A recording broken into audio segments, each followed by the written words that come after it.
తెలంగాణ రాష్ట్రానికి ఉన్న అప్పులు తగ్గించడానికి మీ దగ్గర ఉన్న విధి విధానాలు ఏంటి? కొత్తగా అప్పులు చేయకపోవడమే అప్పులు తగ్గించడం. కొత్తగా అడగోలుగా అప్పులు చేయకపోతే ఆటోమేటిక్గా తగ్గుకుంటూ వస్తాయి.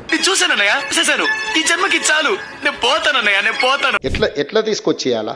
ఏ అప్పు పుడతలేదు మార్కెట్లో, ఊడు మనల్ని నమ్ముతలేడు. నేను మళ్ళీ అప్పులు చేయదలుచుకోలే, పప్పు కూడు వండదలుచుకోలే. అప్పు చేసిన పప్పు కూడు ఎప్పటికైనా మనకు ముప్పే అని నేను స్పష్టంగా నిర్ణయించుకున్నాను.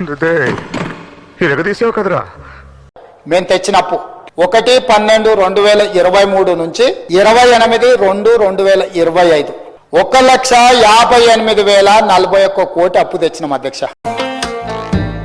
అమ్మాయి చేసేవన్నీ దేవుని పూజలు, దూరేవని గబ్బు కూర్చోని ఉద్దేశపూర్వకంగా బదనాం చేయడానికి, బట్టగాల్చి మీదేయడానికి, అప్పుల సాగు చెప్పి 6 గ్యారంటీలు గొట్టెతందుకు ఒక ఉపోద్ఘాతాన్ని రూపొందించి ఇగో అప్పుల పాలైపోయింది, దివాలా తీసిందని చెప్పి తప్పించుకోవడానికి తప్ప ఇంకోటి కాదు అధ్యక్ష.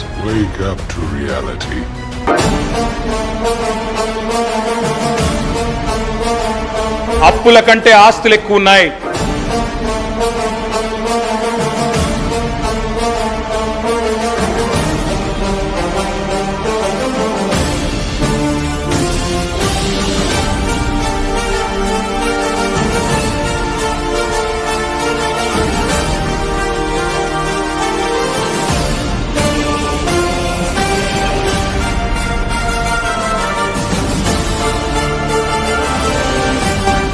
ఒక 1,37,571 కోట్ల ఆస్తులు సృష్టించి మీకు అప్పచెప్పాం, సవ్యంగా నడపండి అని చెప్పి కూడా